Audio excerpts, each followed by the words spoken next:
Bom pessoal, olá a todos, sejam muito bem-vindos ao canal O Refúgio do Conhecimento.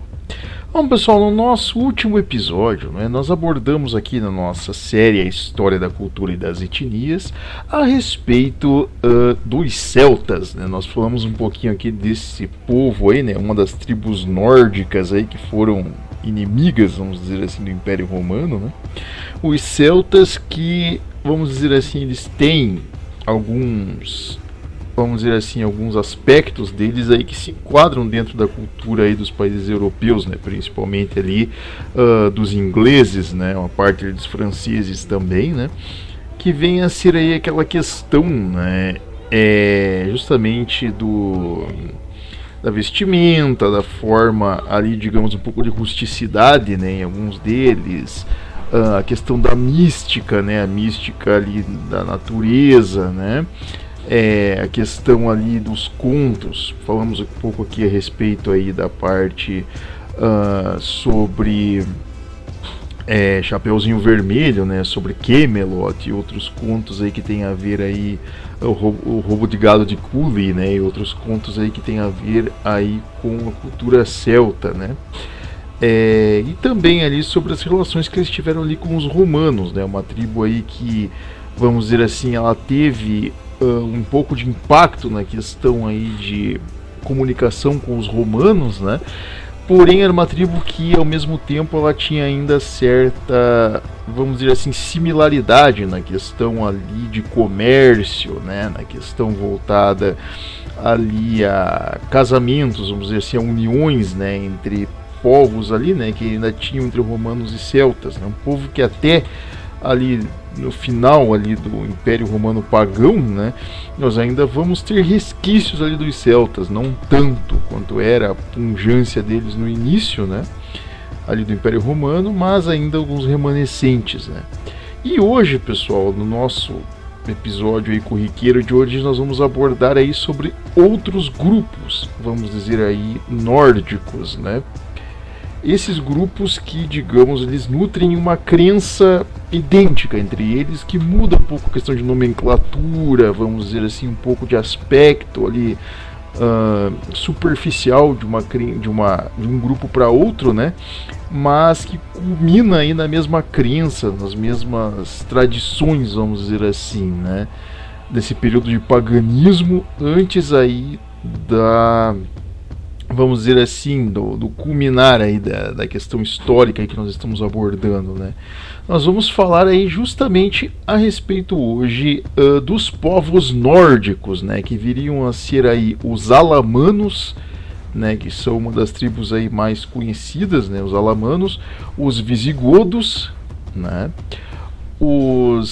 basicamente os vikings, nórdicos, como você queira dizer aí, e os saxões, Todas essas tribos que basicamente elas vão ter a mesma crença, que é o que nós vamos abordar hoje aqui a respeito, que vem a ser aí o que a gente chama de crença nórdica, ou mitologia nórdica, como você queira dizer, que ela é extremamente conhecida aí tanto nos quadrinhos, na cultura pop, que é abordada aí nos livros em tantos lugares diferentes, mas que ela tem um fundo até um pouco mais pagão, um fundo ali um pouco mais trágico, até em algum sentido, até pela forma como esses povos viviam, Lembrando que eles têm uma forma de vivência ali, vamos dizer assim, uma dinâmica social muito parecida com a dos celtas, aquela questão tribal, a questão ali de coletivismo, enfim, muita questão de agressividade,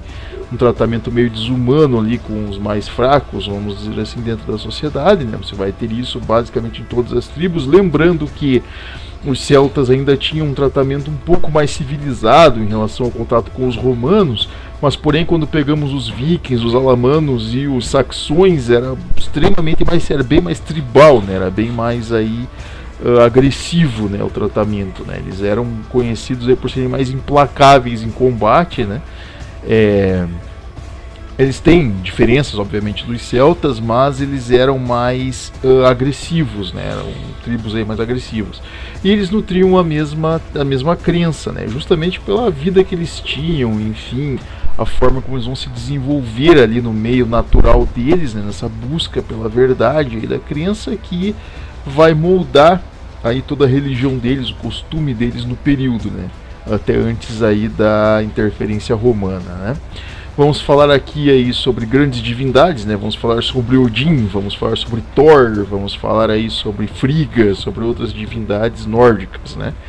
Que, vamos dizer assim, estão até hoje aí, muito dessa mitologia, né? Ainda está incutida dentro, ainda que um certo remanescente, né? Ainda está incutido aí dentro dos povos anglo-saxões, né? Dos povos nórdicos, ainda tem muito dessa influência cultural, né? Que é bem interessante, né? Mas pessoal aí que gosta desse tipo de assunto, né, que curtem essa cena mais nórdica, né, essa história, né, da mitologia nórdica, deixem aí um like no nosso vídeo, né, inscrevam-se no nosso canal aí para acompanhar outras novidades, né, de outros assuntos, e vamos iniciar o nosso vídeo de hoje. Então, pessoal, iniciando aqui, né, quando nós falamos a respeito de mitologia nórdica, né, nós estamos falando aí justamente desses povos, né, que habitavam regiões ali, como nós dissemos aí, os saxões, né, os alamanos, os vikings. Eles habitavam principalmente as regiões que hoje correspondem ao norte da atual Alemanha, região bem fria, né, que habitavam ali, por exemplo, Dinamarca, né, essas regiões onde hoje compreendem esses países, Suécia, Noruega, enfim, né, Finlândia, Escócia, nesse caso, né, nós vamos pegar aí futuramente aí, falar sobre os saxões, né, essas regiões que hoje existem esses países atualmente, naquele período era uma vastidão desconhecida, por exemplo, para os romanos, ou para o mundo aí civilizado, né, para o mundo antigo aí, recém-cristianizado, né? Pouco compreendiam a respeito daquela região ali, nem nunca tinham se aventurado naquela região. Alguns evangelizadores cristãos, alguns santos, né, como São Tiago, se não me engano, alguns santos irão se aventurar, digamos, alguns evangelizadores, né, alguns apóstolos, e aí alguns primeiros santos da igreja irão se aventurar nessa região, né? Mas uma região aí até então inóspita à civilização, né, formada por várias tribos. E o que acontecia? Essas tribos, elas eram extremamente agressivas, né? Relatos aí do próprio exército romano, enfim, né, das legiões romanas, era de que o confronto com essas tribos ditas bárbaras, né, era extremamente sangrento, porque eles eram muito agressivos, eles utilizavam, nós vamos falar aí futuramente, né, depois que falarmos aí sobre a mitologia, né, indivíduos aí que utilizavam armas brancas extremamente pesadas, como por exemplo machados, ali massas, né, de ferro, entre outras coisas, que eles utilizavam como armas de combate. Então eles eram extremamente agressivos em relação à guerra. Eles não eram de, digamos assim, atacarem ali, guerrearem de forma ali meio que parelha, né? Uma guerra de atrito de frente a frente, né? Normalmente eles eram ali de fazer emboscadas, eram extremamente cruéis, né, em combate. Além do próprio tratamento ali tribal deles ali com mulheres, com crianças, com outros, era um tratamento extremamente brutal, agressivo, enfim, famoso lei do mais forte, né? Era uma coisa meio tribal ali, com uma crença um pouco, vamos dizer assim, com uma proto-crença, né, que buscava aí justamente se tentar reconectar com essa questão da divindade, né? E o que acontece? Quando nós pegamos essas crenças mais tribais, se você já pegar aí na questão do mundo antigo, né, nós já falamos aqui sobre egípcios e sobre sumérios e outros povos, né, eles eram muito ligados à questão natural, né, justamente ali a natureza que ela intervém na vida das pessoas. Então eles achavam que esses elementos de divindade estavam propriamente ligados na materialidade da natureza, e não algo mais espiritual, elevado, enfim, como a própria sociedade romana já estava nesse período, né? Já tínhamos a revelação do próprio Cristo. Então eles ainda seguiam essa questão tribal, né? Eles estavam isolados aí desse desenvolvimento, né? Até porque não tinham contato ali com os romanos diretamente. E o que acontecia? Por eles terem esse, vamos dizer, essa cosmologia, né, essa visão tribal e totalmente voltada à natureza, eles compartilhavam da mesma crença. E um fato que pesava muito na crença deles, uma coisa que às vezes as pessoas veem, né, nos livros, enfim, nos quadrinhos, em outros lugares, o que pesava muito para os povos nórdicos era o que? O fator frio. Porque eles viviam num lugar extremamente gelado, com invernos bruscos, temperaturas muito baixas, pessoas morriam de frio, então era uma vida muito mais castigada do que, por exemplo, um egípcio tinha, que tinha comida em abundância, água em abundância, calor, enfim. Ou os próprios romanos, né, antes da cristianização, né, o paganismo romano era muito ali também, uma região ali muito hospitaleira, né, de um clima bom, de uma vegetação boa. No caso dos nórdicos não, eles viviam numa situação bem mais pesada, era inverno muito pesado. Os locais onde eles viviam, a terra era mais pobre na região nórdica, então as coisas dificilmente crescem fácil, né? Então a sua dieta, a sua vida, ela vai ser sempre embasada, vamos dizer assim, em coisas bruscas, né? Em uma vida brusca. Então a alimentação deles era o que? Eram animais que eles tinham que caçar de uma forma mais brusca, como por exemplo, ali aqueles, como a gente chama, não são oryx, os bucks, né, que são tipo uma espécie de cervo, né? Aquelas renas, aqueles animais extremamente grandes, com chifres, que se você não souber caçar aquele animal, ele pode te chifrar, te derrubar, enfim, te machucar severamente. Eles tinham que conviver com ursos. Então, seres bem mais bruscos e mais nervosos. Quando você fosse pescar, por exemplo, até para pesca deles era mais difícil. Não são os mesmos peixes endêmicos, por exemplo, do Mediterrâneo ou de outros lugares, que são peixes menores, fáceis de se pescar.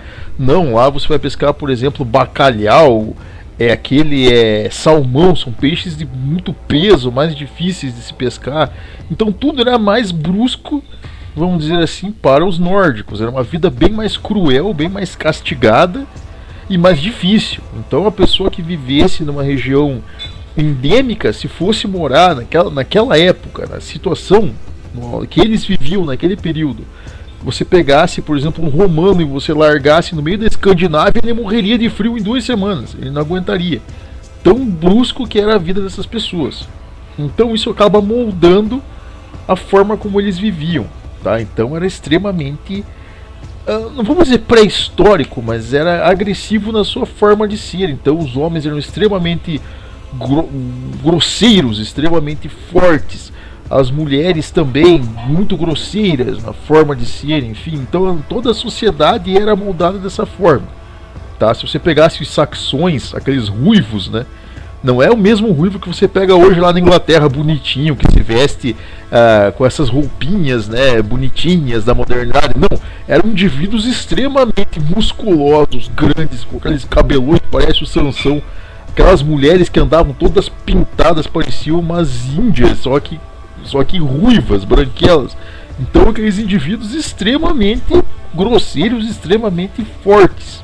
Pessoas que transmitiam essa personalidade, digamos, forte, né? Essa coisa de combate, de agressividade. Então isso era presente na sociedade deles, né? Se você pegar saxões, alamanos, nórdicos ali, né, vikings, você vai ter uma linha muito parecida entre eles. Apesar de serem tribos diferentes, né? Mas eles compactuam dessa mesma situação. E a mitologia deles, obviamente, como se tem essa reconexão com a divindade, ela sempre começa por essa questão da natureza. Com eles não era diferente. Então o que acontece? A própria gênese deles, tal como a gênese egípcia e outros, era baseado sempre num elemento natural. No caso deles, uma árvore, né? Que eles diziam que era a árvore da vida, né? Ou Yggdrasil, que era a forma como eles chamavam. Yggdrasil viria a ser a árvore da vida, vamos dizer assim, que ela tinha níveis diferentes, né? E em Yggdrasil você tinha Godheim, né, que seria o Asgard, que a gente chama, né, que é o mundo ali das divindades, né? O equivalente quase ao Olimpo dos gregos, tá? Então eles vão ter, se você pegar o panteão deles, é muito parecido com o panteão grego, tá? Eles têm essa similaridade, embora não tivessem convivido da mesma forma, né? Você tem Mannheim, por exemplo, que é Midgard, né? Que é basicamente o mundo dos homens, né? Nosso mundo dos homens, o mundo dos trolls, enfim, seria nessa mitologia deles Mannheim, né? Você teria Jotunheim, né? Que seria o mundo dos gigantes, ou gigantes de gelo, né? Que eles chamam, né? Na mitologia deles existe essa questão dos gigantes, né? Você tem Vanheim, né, que seria o mundo dos Vanir, que seria uma espécie ali de magos, enfim, outras criaturas dessa forma. Você teria Alfheim, que seria o mundo dos elfos, também, né? Também, ó, na mitologia deles existe essa questão da figura élfica, mas não dessa forma como nós vemos nos quadrinhos. Era um pouco diferente, tá? Era muito mais voltada nessa questão de manifestações naturais. Então eles viam em flores, em outras coisas da natureza, elfos. Então não tinha nada a ver com essa imagem que a gente tem de elfo, que é outra situação, é outra criação que a gente vai explicar muito depois, esse tipo de coisa. Mas na parte dos nórdicos era mais voltada à parte de natureza, quando eles viam algo muito belo, como flores, como, sei lá, uma paisagem, uma coisa diferente, eles associavam a elfos, né? Que seriam pertencentes a esse Alfheim, né? Você teria Muspelheim, que seria o reino do fogo, vamos dizer assim, né? Você teria Svartalfheim, que seria o reino dos anões, né?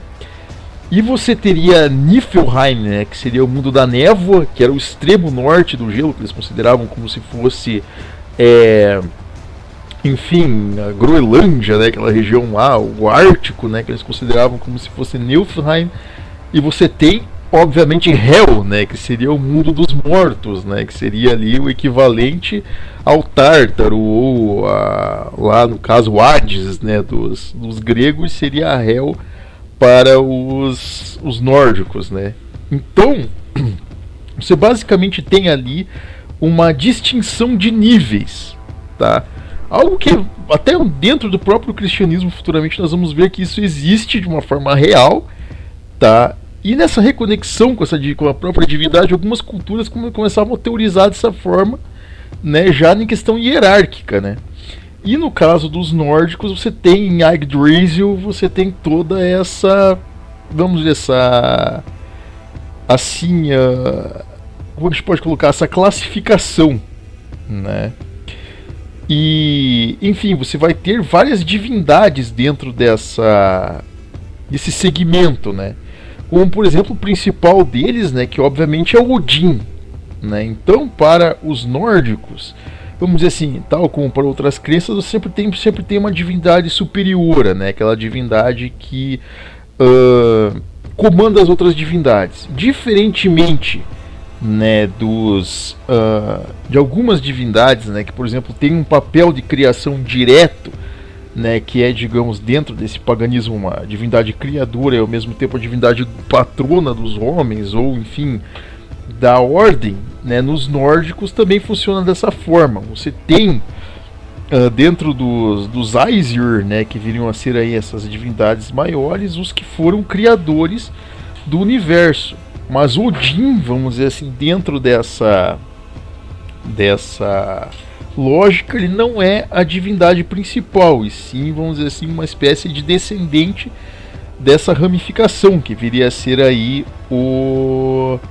enfim, como a gente pode dizer assim, o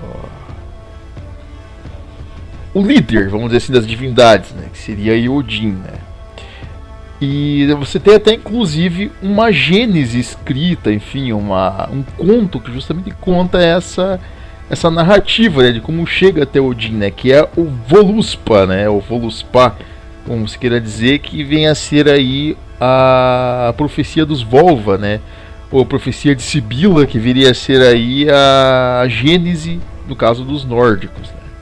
No caso do Voluspa, né, como toda a Gênese, vamos dizer assim, ele começa de um grande vazio, né? No caso dos nórdicos, vem a ser aí de Muspelheim, né? E Niflheim, que seria aí uma espécie de grande vazio entre o fogo e o gelo, né?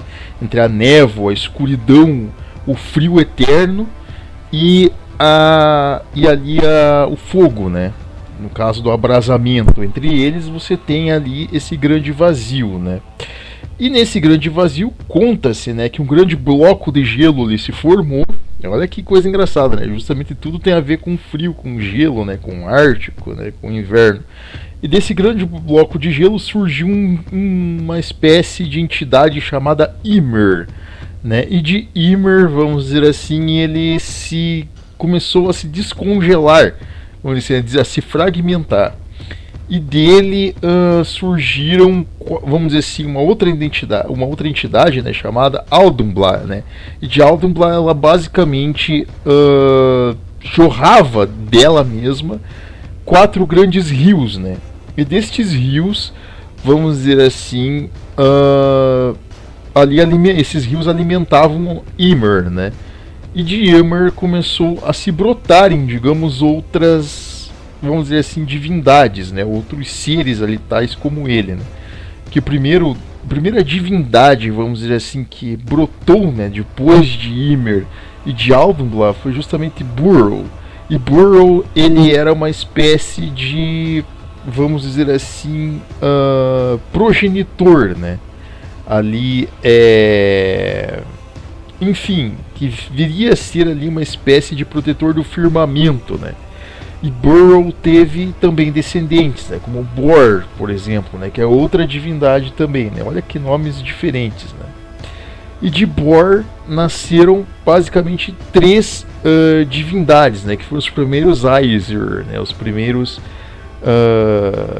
vamos dizer assim, as primeiras divindades olímpicas, né, as primeiras divindades ali basicamente ali do alto escalão dos Aesir, né, as primeiras divindades, vamos dizer assim, patronas dos nórdicos, né, que viriam a ser Odin, Vili e Vai, né, e desses 3, basicamente todas as outras divindades elas descendem, né, e vamos dizer assim que Odin, né, sendo aí, tendo essa vocação, né, esse dever de reinar, digamos, sobre os nórdicos, né, como divindade patrona, ele mata Ymir, né? Ele mata Ymir junto com seus irmãos, destroça o corpo de Ymir, e dos destroços de Ymir, digamos assim, que surge toda a matéria que está sobre o firmamento, né? Olha que coisa engraçada. Na gênese deles, ela já começa de um combate, ela já começa sanguinária, vamos dizer assim, a gênese nórdica, né, que é basicamente uma divindade destruindo a outra. Então, dos restos dessa divindade surge basicamente toda a matéria, né, todo o mundo, vamos dizer assim, toda essa parte de criação, né. É um pouco hermético de certa forma, é um pouco ali até mesmo gnóstico, se a gente colocar de certo ponto, né, se você ver de certo ponto, porém eles não tinham nenhuma ligação com o gnosticismo, ou com cabala, ou com qualquer coisa parecida, mas eles tinham esse mesmo pensamento da questão de centelha divina. Eles achavam que justamente essa divindade progenitora desse Ymir, né, surgiu toda essa criação, inclusive o próprio Odin, que é a divindade patrona deles, né, digamos. Então você tem o mundo sendo literalmente parte dessa divindade progenitora, né, sendo meio que material. Então o máximo que eles conseguiam ir na própria gênese de criação era algo material, algo entrópico, né, palpável. Eles não conseguiam pular para um termo espiritual, eles não chegaram nesse nível, como por exemplo já estava aí a própria revelação em Cristo, enfim, Roma, anos-luz à frente nessa situação. Porém, no caso dos nórdicos, eles tinham um panteão até muito similar ao dos gregos, em vários aspectos, embora eles não tivessem ali um contato direto com eles. Isso tudo tem a ver com questões védicas e outras coisas, mas em relação ali a similaridades são muito parecidos, tá? Então a criação deles se forma a partir daí, né? E os deuses eles meio que regulam a passagem dos dias e das noites, assim como das estações, olha só. Então tudo é ligado pela questão natural, colheita, né? No caso plantio, cuidado com as plantas, ali com que eles plantavam, cuidado com os animais, a caça, a pesca, enfim, tudo dependia das estações do ano. Tudo dependia da natureza, então tudo meio que está interligado, e as próprias divindades são parte dessa dinâmica em si, né? Então nós vamos ver isso. Os primeiros seres humanos criados, digamos ali, por Odin, né, eram Esk e Embla, né?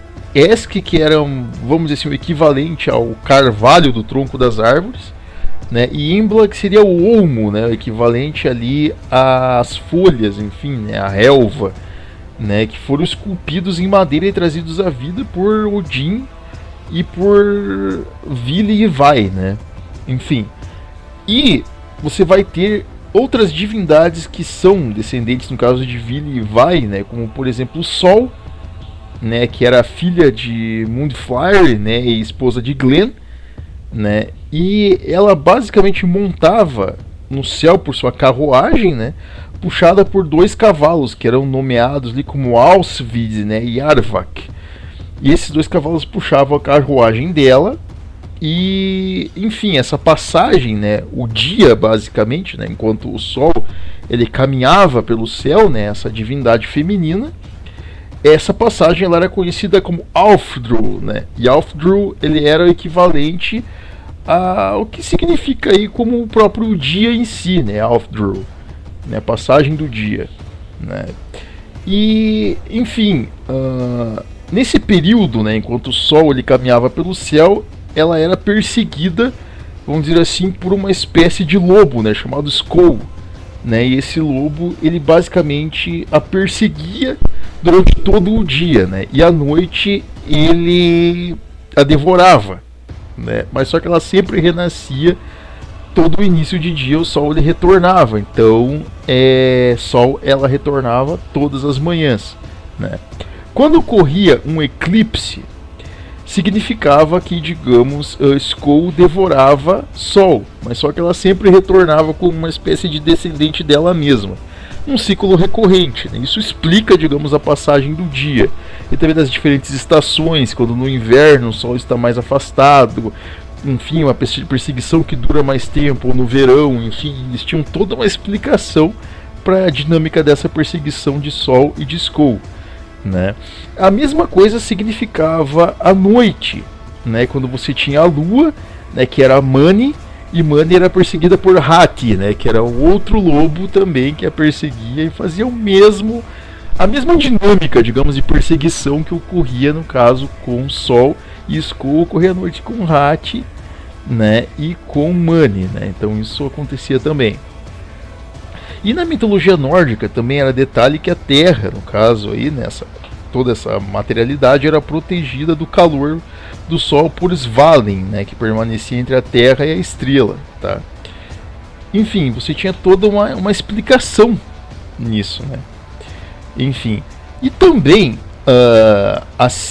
entre, digamos ali, cuidando de Yggdrasil, né, da vida ali, do destino da vida de Yggdrasil, dos espíritos dali das pessoas, enfim, dos viventes da Yggdrasil, estavam as Nornas, né, que eram basicamente símbolos femininos da fé inexorável, né, conhecidas como Uror, Vornd e Skuld, né, que eram equivalente àquelas bruxas que você tem na mitologia grega, né, que são as videntes do destino, né, eu sempre esqueço aqui, perdoe o pessoal e o nome delas, que elas têm um único olho, né? Que elas querem que elas tecem o fio da vida, né? E no final da vida elas cortam o fio da vida, né? São equivalentes em ambas as culturas. Você tem essas mesmas criaturas, essas bruxas que são feiticeiras ali que cuidam, né, vamos dizer assim, do destino da vida das pessoas, né, dentro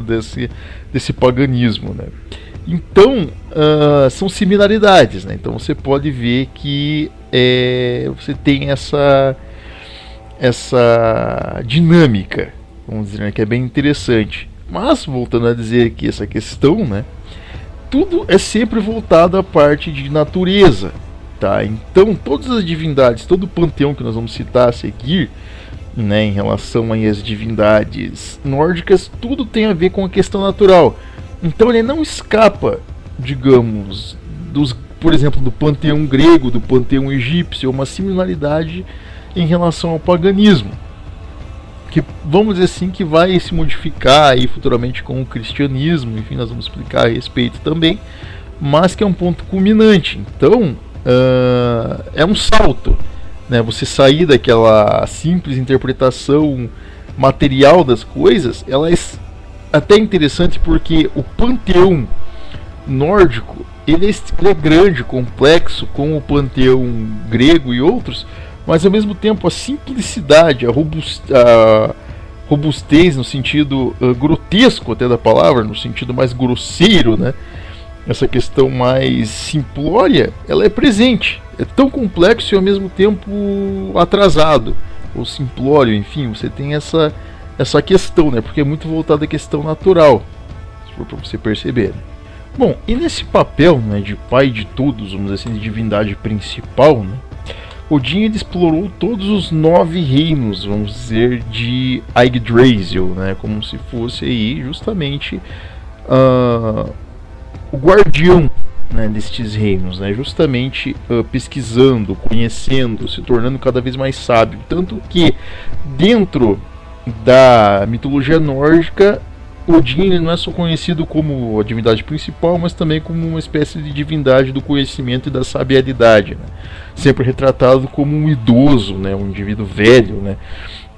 Justamente por causa da questão do conhecimento. Embora os nórdicos não valorizassem muito a vida dos idosos, infelizmente, né? Mas Odin era sempre visto como um indivíduo idoso, né?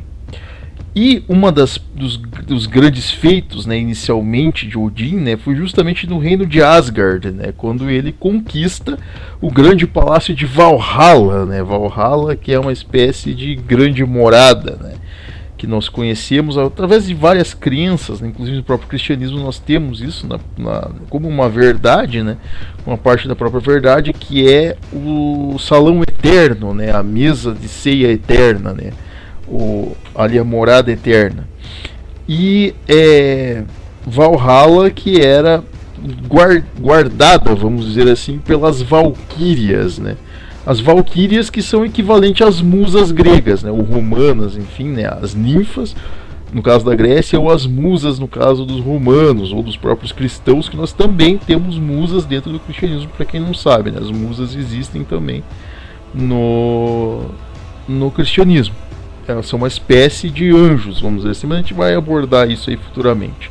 Mas no caso das valquírias, elas são esse equivalente. Elas são o quê? São musas inspiradoras. Elas inspiram as pessoas e ao mesmo tempo são o equivalente ao que seria a própria morte, de certa forma. Elas são as que levam os espíritos das pessoas para o além, vamos dizer assim. Dentro da mitologia nórdica, as valquírias fazem esse papel, e elas são, digamos, quando Odin as vence, né, digamos, em Valhalla, elas se tornam uma espécie de, vamos dizer assim, um equivalente, né, serviçais, no caso de Odin, né, elas são servas de Odin, as valquírias. Então elas estão aí interligadas nesse sentido, né? E Odin, vamos dizer assim, tendo estabilizado, digamos, os seus domínios, né? O que acontece? Ele justamente busca uniões, né? Que vão resultar aí em casamentos, digamos aí, e na geração ali de filhos, né? No caso, as outras divindades que, digamos, vão compor o Palácio de Valhalla, né, que vão ali influenciar a Yggdrasil e os outros reinos, né, no caso. Então, nessa primeira união, vamos dizer assim, nessa esperança, né, de ganhar filhos fortes, Odin ele se une a Jord, né, que era uma espécie de divindade dos gigantes, uma gigante feminina, vamos dizer assim, né. E dessa união de Odin com Jord, ele teve 2 filhos, né, que seriam Meili, né, Meili, que seria ali meio que uma espécie ali de divindade ligada um pouco à questão da música, ali ligada a algumas questões ali de etimologia humana, né? E você vai ter Thor, né, que vamos dizer assim, o segundo filho de Odin, já no caso seria Thor, né, que é um dos principais deuses, digamos, ali da mitologia germânica. A gente vai falar um pouquinho ali dele aí um pouco após, né? Também é uma divindade aí que é extremamente cultuada pelos nórdicos, né? Por vários sentidos, né? Ele que viria a ser aí o equivalente, digamos, à coragem, né? Equivalente à agressividade, enfim, que é ali permanente, né? Que é um traço ali de personalidade dos nórdicos, né? Então, os nórdicos cultuam muito Thor, né? Sendo ali um dos principais filhos de Odin. E algum tempo depois dessa união, né, nascimento ali de Meire e de Thor, Jord ela acaba morrendo misteriosamente, né, deixando Odin com o coração partido e sozinho, né, por muito tempo. E apesar da solidão, né, Odin acabou encontrando outra parceira, né, chamada Gryor, né, e de Gryor se resulta aí, né, em outras divindades, né, ali que seriam Vidar, né, que era um dos filhos de Odin, né, que também tem a ver ali com a questão de força, né? Depois de Vidar, você vai ter ali entre esses outros filhos, né? Você vai ter Brage, né? Brage que viria a ser ali o deus da poesia, né? Você vai ter Tyr, né? Também, né? Que é o deus do combate.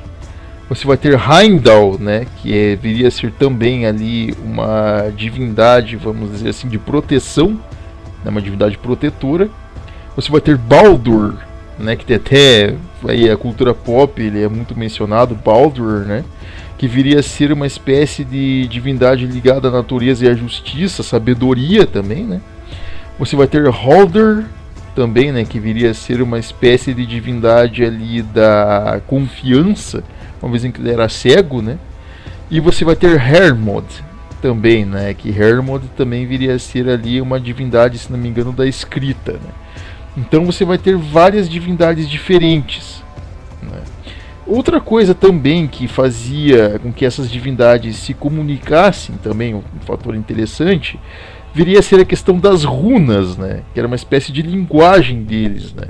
Que os sacerdotes, vamos dizer aí, pagãos, né, nórdicos, ali os xamãs nórdicos, os pagãos utilizavam, que eram as pedras, digamos, ali com inscrições, né, no idioma ali nórdico, né, que eram as runas, né, então elas eram muito utilizadas na mitologia nórdica.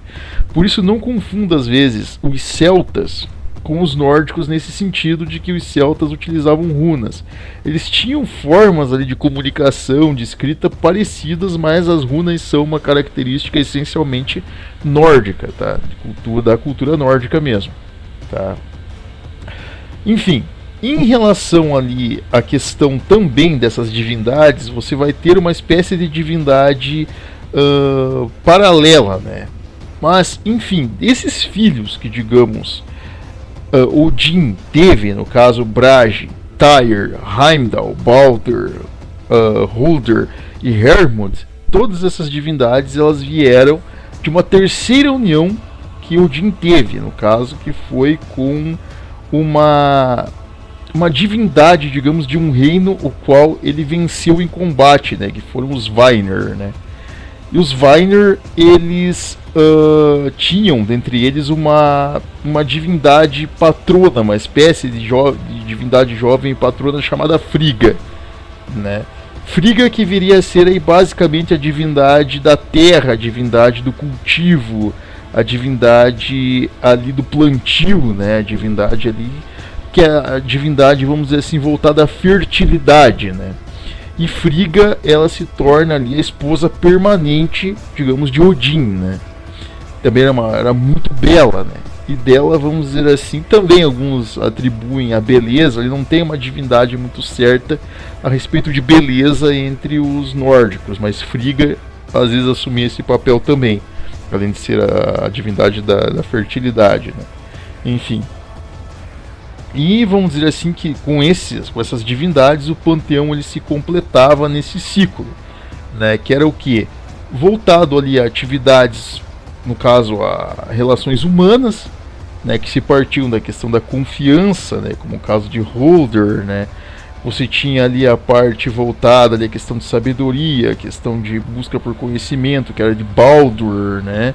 Você tem ali essa figura, né, no caso de confiança, ali, de proteção, que é a Heimdall, né?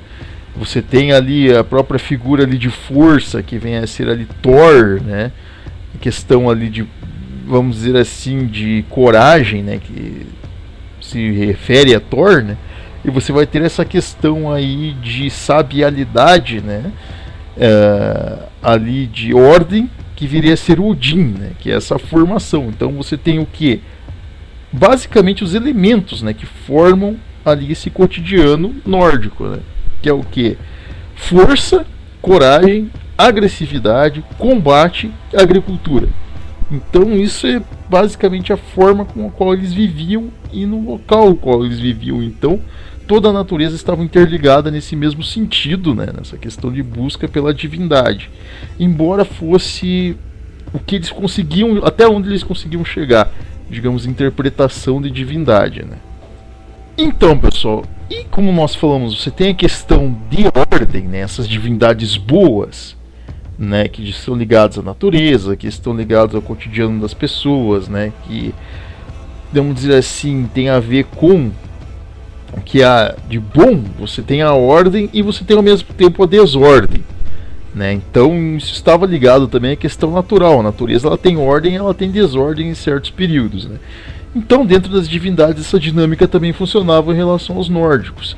Se de um lado você tem Odin, que significa ordem, você tem Thor, que significa coragem, do outro lado você tem a parte maléfica, né? Que não vem a ser uma divindade propriamente dita, proeminente de Odin, mas que, digamos, ela surge misteriosamente ali dentro da mitologia nórdica, né? Dentro do Voluspa, dentro de outros contos ali deles, como por exemplo Gylfaginning e outras histórias, que vem a ser uma das divindades aí que é muito mencionada nos quadrinhos, nas histórias, enfim, como a divindade do mal, digamos, dos nórdicos, que vem a ser Loki, né? Loki ele aparece nesses poemas, nessas edas, prosas, enfim, como uma divindade do caos, né? Uma divindade maléfica, vamos dizer assim. Não maléfica no sentido de ser o mal propriamente dito, porque, obviamente, falando na questão de paganismo, o mal é interpretado de uma forma diferente, né? Então é diferente do mal como ali propriamente em realidade nós conhecemos dentro da verdade, dentro da fé que nós conhecemos, enfim, no cristianismo. No paganismo é diferente. Então você não tinha uma citação ao mal, digamos, ainda definida, real, filosófica, bem definida do que é o mal. Então era tudo muito misturado, né? E Loki ele era visto como uma espécie de desordem. A gente pode usar o termo desordem. Ele era desordeiro, ele era mal intencionado, uma divindade mal intencionada, né? Então ele provocava o caos. Tem uma história, inclusive, que é, se não me engano, Brimskiva. É bem difícil falar esse nome, tá? Que é uma espécie de, enfim, de história que justamente conta como que funcionavam essas traquinagens, vamos dizer assim, de Loki, né? Que ele rouba um dia o martelo de Thor, né? E o esconde, enfim, Thor se enfurece com ele, enfim, você tem todas essas histórias, né? Uma delas também que é bem interessante é um jantar, né? Chamado Locacena, né? E Locacena ela é uma ida inverso, ela é uma das histórias dentro ali do Voluspa, né? Que ela conta justamente essa dinâmica, né? Que é um poema, obviamente, ali, né? Em que ali os Aesir, eles estavam jantando, né? E dentre nesse jantar surge Loki, né? Enfim, né? Ele se apresenta no local, enfim, ali busca ali, digamos, vamos dizer assim, a aceitação das outras divindades dentro daquele jantar, né? Ele quer provar do hidromel, que é o vinho deles, né? O maná deles ali, né? Das divindades. Ele quer tomar aquela bebida também, ser enfim, um deus reconhecido pelos outros. E os outros começam a tirar sarro dele, né? Enfim, dizer, você é um ser desordeiro, você é um ser baixo, vil, você quer se comparar com a gente, né? Enfim, esse poema ele mais ou menos conta dessa forma. E Loki começa a xingar os outros ali, né, no caso, de arrogantes, né, questiona por que eles ficam tirando sarro da cara dele, né, exigem que encontrem uma cadeira para que ele sente, né, o expulsem do local, enfim.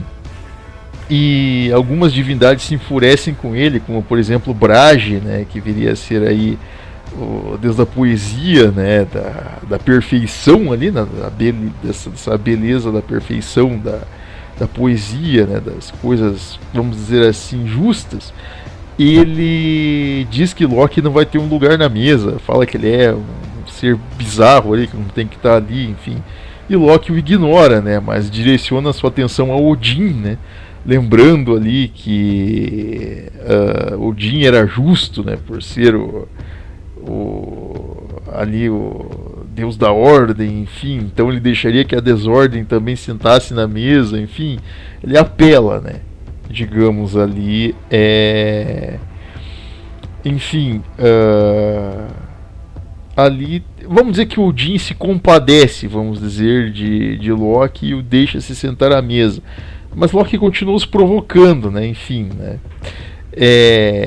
e outras divindades ali também começam a se revoltarem, né? Como ali a própria Frigga e outros ali que pedem que Brage mate Loki ali naquele salão, acabe com ele, né? Em respeito à família ali, né? E Loki manda ali as divindades femininas se calarem, inclusive Frigga, né? Enfim, e outros ali se revoltam também com Loki, né? E chega um ponto ali em que Thor aparece no salão, né?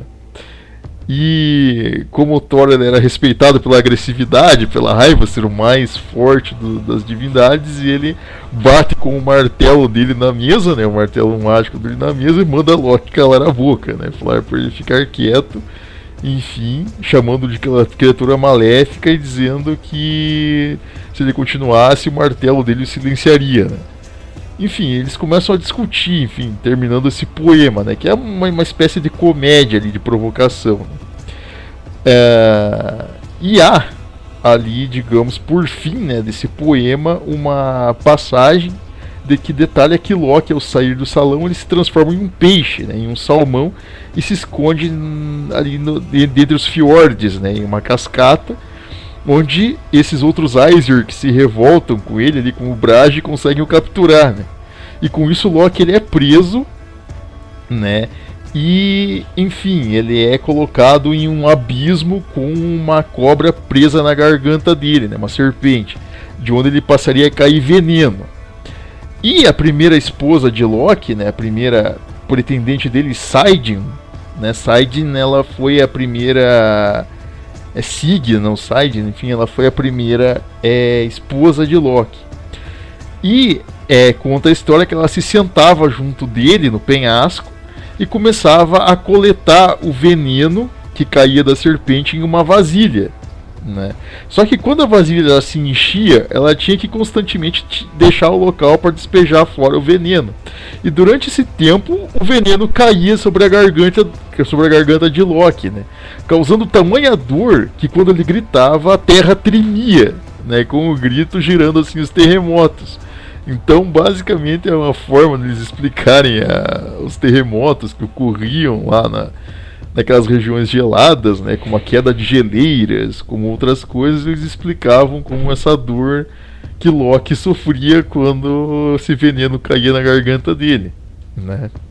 E Loki, ele era, obviamente, um ser de desordem, um ser terrível, enfim, uma criatura vamos dizer assim, de atitudes terríveis, né? E quando ele se une à sua segunda esposa, né, conta-se a um outro poema, né, quando ele se une a Androba, ele tem ele concebe ele com ela 3 filhos, né, 3 criaturas monstruosas que vão ser responsáveis justamente pelo apocalipse, né. A primeira, 2 delas, né, a terceira nem tanto.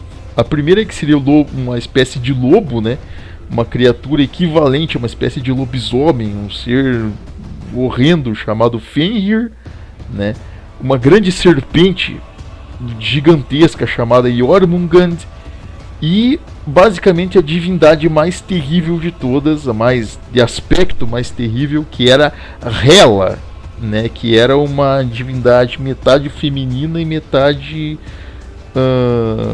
bizarra, vamos dizer assim, um ser totalmente decomposto ali, fétido e de aparência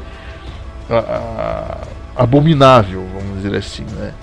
E vamos dizer assim que cada um dessas criaturas terríveis, vamos dizer assim, né, que Loki criou, concebeu ali com Androba, eles foram sentenciados apenas, digamos ali, por Odin, né, e pelas outras divindades, né.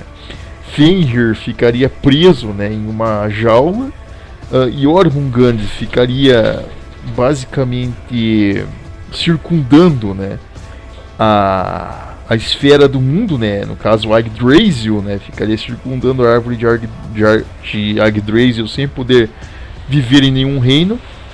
E Hela, por ser extremamente repugnante, por ser bizarra, foi condenada a, vamos dizer assim, reger o reino dos mortos, né, no caso, por isso que o nome dela Hela vem Hel, né, no caso inferno, né, equivalente no caso ao mundo dos mortos.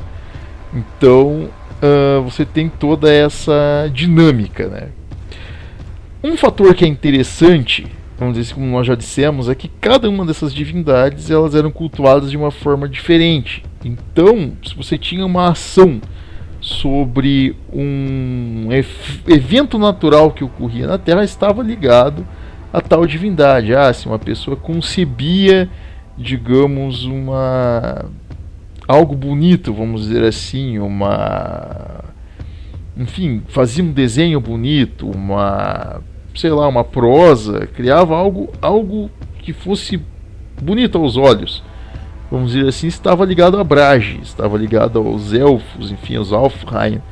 Se você, por exemplo, fosse uma pessoa extremamente ordeira, né, um indivíduo ali que tivesse espírito de liderança, você com certeza se ligava a Odin, né? Se você fosse uma mulher muito bonita, você estava ligado a Frigga, né? Se você fosse um indivíduo ali desordeiro, uma pessoa ali sem muita ordem, uma pessoa ali rebelde, você seria com certeza ligado ali a Loki, né? Então tudo isso tinha uma explicação. Porém, a divindade que ela era mais cultuada entre os nórdicos, talvez mais do que o próprio Odin em si, era Thor. Mas você pergunta, mas por quê? Bom, Odin, você tem toda essa questão do Voluspa. Ele basicamente fez toda a criação através de uma matança. Então, você já começa toda essa mitologia nórdica dentro da questão da agressividade. Porém, a agressividade ela não se justifica por si só ali, porque ela vira covardia em certo ponto. E a própria sociedade nórdica ela tinha muitos desses aspectos, né? Principalmente entre os guerreiros, né? Entre os soldados, enfim, entre os que lutavam ali mais, né? Porém, entre muitas pessoas, o que ocorria? Elas valorizavam um outro aspecto que está junto com a agressividade. Anda a par, mas que porém ele está de certa forma vamos dizer assim, subordinado à ordem, né? Que vem a ser a coragem. Então, um guerreiro corajoso, um guerreiro combativo, uma pessoa que fizesse suas atividades na vida com coragem, com ordem, com bravura, eles eram valorizados. Então, normalmente essas pessoas eram interligadas, eram, digamos ali,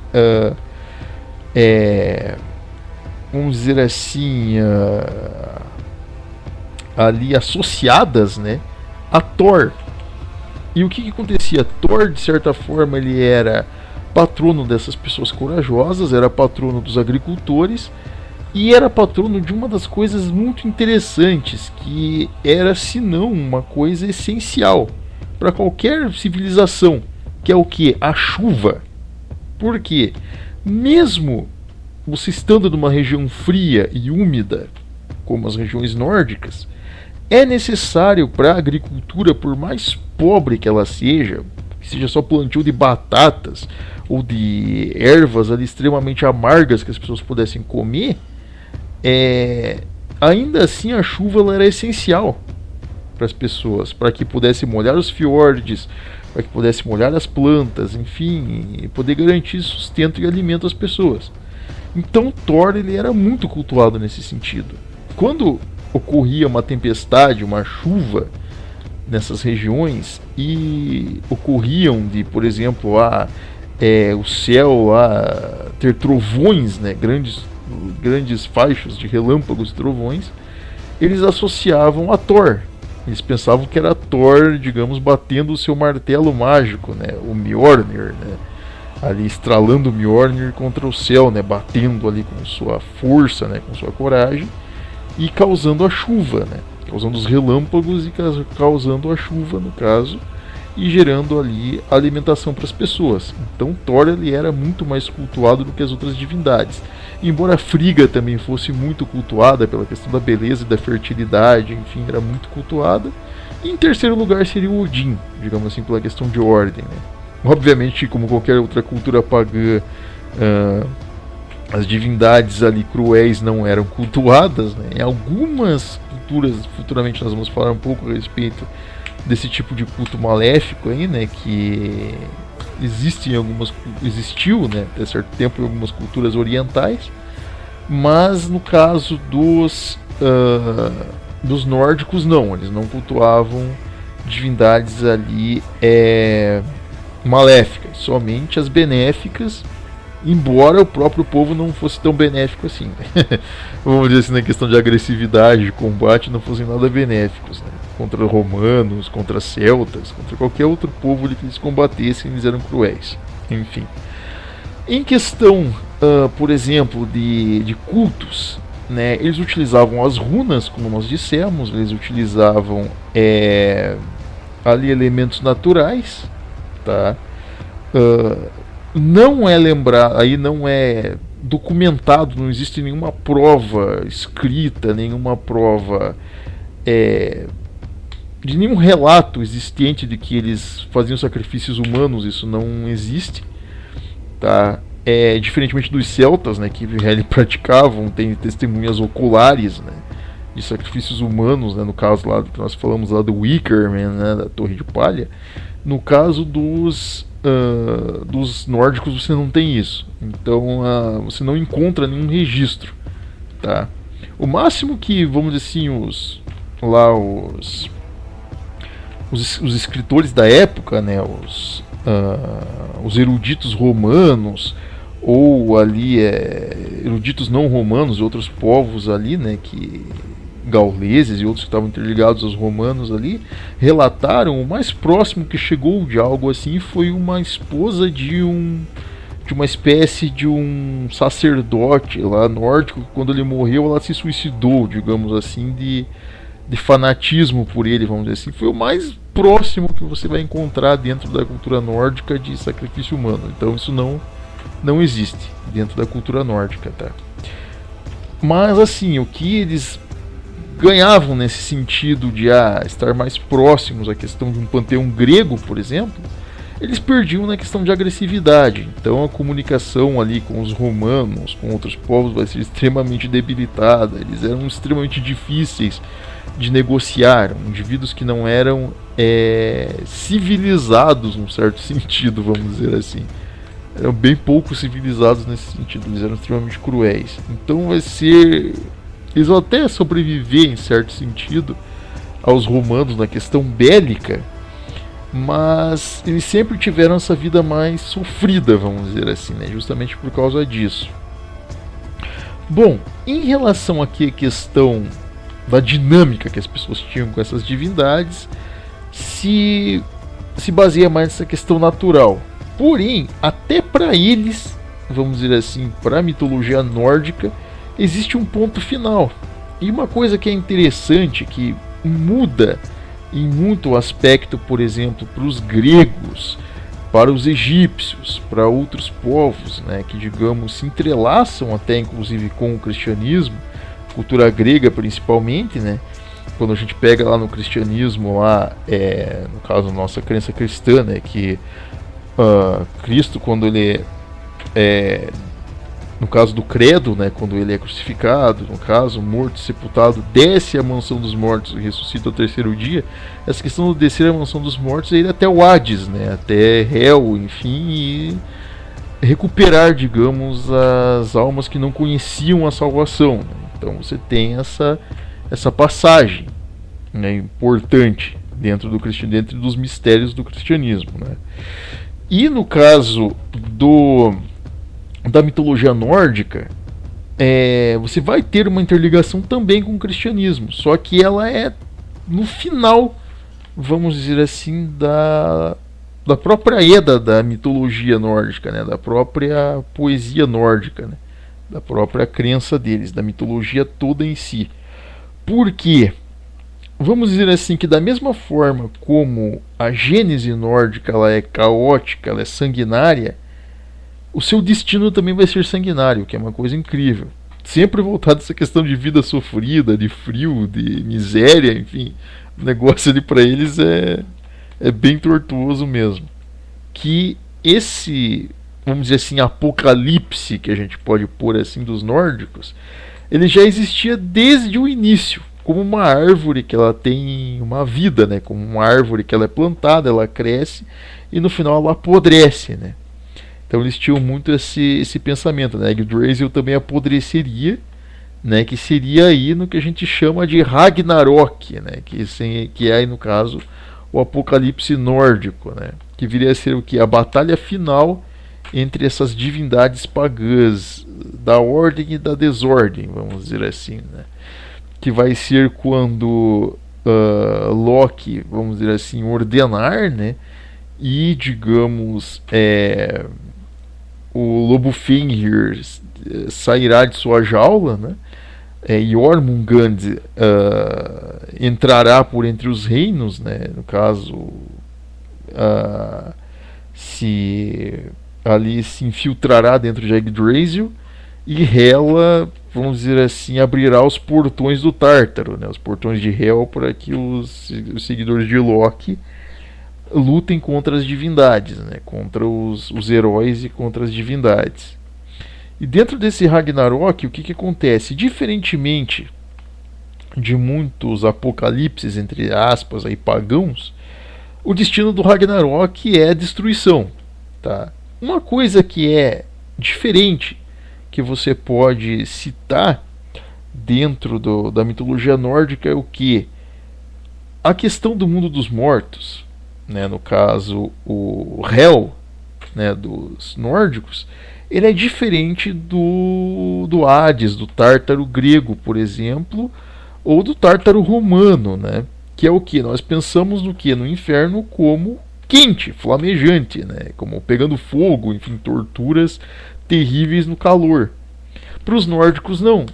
O Hel, ele é gelado. Porque a pior coisa para alguém que vive num lugar frio, como a região dos nórdicos, né, que vive naquele ambiente natural ali, que a pior coisa que tem é o frio. Você não vai querer ficar exposto num frio de menos 20, menos 30 graus. São como 1000 facas entrando no corpo de uma pessoa. Você está sendo torturado. Alguém que já ficou no frio, ficou exposto no frio, nos relatos das pessoas, é que parece que você está sendo esfaqueado, porque a temperatura é extremamente cortante para a sensibilidade humana. Então, já é uma tortura. Para eles, basicamente, o inferno era gelado. Então, da mesma forma como Aimir lá, ele surge no meio do nada, do frio, né, e da névoa, do nada, né, no nada congelante, toda essa civilização volta, toda essa mitologia pagã, toda essa Edda, essa prosa, né, essa mitologia pagã, ela volta para o mesmo frio, para a mesma desolação no final, né, quando Thor irá empunhar no caso, o seu martelo mágico, né, e enfrentará Jormungand, e ambos se destruirão, né. Quando Odin irá enfrentar Fenrir e será devorado por ele, enfim, e as outras divindades ali sucumbirão, digamos, às hordas de Hel, né. No final eles serão todos consumidos, né, e ficará um grande vazio de frio e inverno eterno.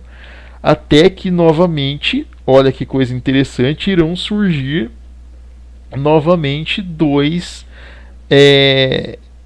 vamos dizer assim, dois seres novamente, né? Dois novos Ask-Emblas aí, né? E aí que entra justamente a questão do próprio cristianismo em si, porque eles falam o quê? Qual que é a similaridade, vamos dizer assim, do elemento nórdico para o cristianismo? É porque esse Ask e Embla são basicamente o novo Adão e a nova Eva, que seria o equivalente aí que nós podemos dizer ao próprio Cristo e a Nossa Senhora, né? Que tem alguns dizem que já foi num período ali de influência já do Império Romano aí já cristianizado, né? Mas de certa forma é a ponte que se faz do final do paganismo, né? Da destruição do Ragnarok, quando basicamente toda essa mitologia ela se consome pelo próprio gelo de onde surgiu, né? Desse próprio frio, mas que ela vamos dizer assim, renasce, né? Se ali brota, né? No meio do frio, né? Como algo belo, como uma flor nascendo em meio ali às ervas daninhas, né? Ou a grama, a relva nascendo entre o gelo, né? Sob o gelo, que é a própria vinda do Cristo, né? Que é a renovação aí da alma, né? Do espírito, enfim, da salvação das almas, né? Dos espíritos. Então isso é muito bonito no final, quando você tem vamos dizer assim, desse caos, o caos termina, se cessa e a ordem plena ela surge, né? Então vamos dizer assim, até o final da mitologia nórdica ele tem uma certa ordem, até o que é interessante, né? Por que nós fizemos até essa questão de citar, né, a mitologia nórdica? Porque ela, vamos dizer assim, como toda crença, né, ela, vamos dizer assim, embasa a vida dessas civilizações, né? Ela está interligada, ela é o ponto inicial, né, da dinâmica de vivência de cada uma dessas civilizações nórdicas.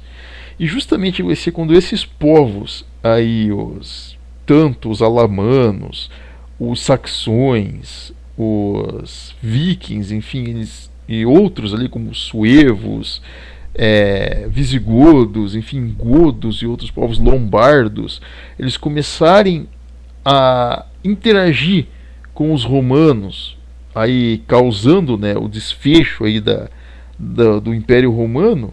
Por certo tempo, esses pagãos eles irão, vamos dizer assim, exercer uma grande influência sobre a Europa Central, sobre a Península Itálica, enfim, até o ponto em que eles ali aceitarão a verdadeira fé, né? Então, vamos dizer que muitos dos aspectos deles estão presentes na sociedade até hoje, como por exemplo, obviamente que hoje com toda essa questão de progressismo, essa questão que está acontecendo hoje deteriorou muito isso, né? Causou um fragmento terrível, né? Uma chaga terrível aí na sociedade atual, mas no período isso fortaleceu muito a identidade do que era o povo europeu. Por exemplo, a força, a resistência, digamos, às adversidades, né, ao inverno, ao frio, a locais quase difíceis de plantio, né, ao domínio dos animais, né, no caso ali a cavalaria, né, ali o cuidado com a terra, enfim, né, a pesca que se desenvolveu muito, né, até mesmo futuramente a própria navegação em si. Então tudo isso tem a ver com essa, vamos dizer assim, essa resistência, né, desses povos nórdicos, que é uma estética, algo aí que, vamos dizer assim, como a gente pode colocar assim, um fator, né, que é extremamente importante.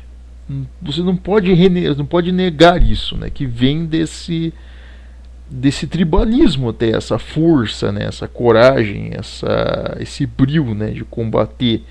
Mas obviamente que como uma pedra dura, né, como uma rocha dura, como enfim, uma pedra ali grossa, né, ali no caso enfim, rústica, bruta vai ser lapidado dentro da fé verdadeira, da crença verdadeira, aquilo que, digamos, vai ter de melhor, digamos, na cultura europeia, né? No decorrer ali dos séculos, justamente vai ser moldado através dessa pedra bruta desse tribalismo, né? Que é algo interessante. Mas, fechando aqui essa questão da mitologia nórdica, né? Para os nossos próximos encontros, acredito que vamos entrar em outros assuntos agora em alguns próximos vídeos, mas quando retomarmos aí a questão dessa série sobre a história da cultura e das etnias, né, nós vamos abordar um pouquinho aqui a respeito, fazer um certo apanhado ali sobre os saxões, né, sobre os vikings, enfim, outros povos ali, mas o nosso contexto vai, daí nós vamos entrar aí justamente no capítulo aí, né, vamos dizer assim, da história, em que é basicamente aí o divisor de águas dentro do Império Romano, que é a história de Constantino, né? Nós vamos falar aqui a respeito do imperador romano, que ele irá ter uma experiência, digamos aí, de fé, né, uma experiência verdadeira, né, e que dele, vamos dizer assim, vai surgir aí publicamente, né, vamos dizer assim, a conversão pública, né, de Roma em um império genuinamente cristão, né? E isso vai gerar, vamos dizer assim, uma espécie de divisão, né? Nós vamos ter aí a criação do Império Romano do Oriente, né? Lá no caso com sede na cidade, né, que vai ser construída de Constantinopla, né, a cidade de Constantino, que ela irá ser conhecida também, né, como Bizâncio, né? Então nós vamos falar muito a respeito disso, né, sobre essa questão da cristianização pública aí de Roma, né? E, enfim, dos desdobramentos disso, né, em relação aos outros povos também, né, e desse contato dos romanos aí futuramente com essas tribos nórdicas, né?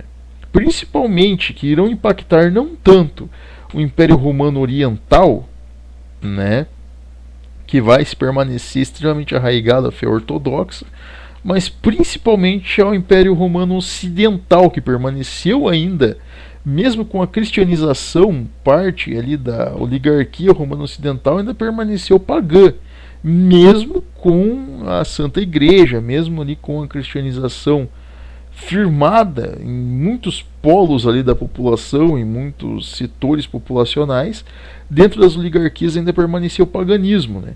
Paganismo esse deteriorado ali, já definhado, que vai ser o responsável, inclusive, pelo colapso de Roma, da porção ocidental de Roma, né?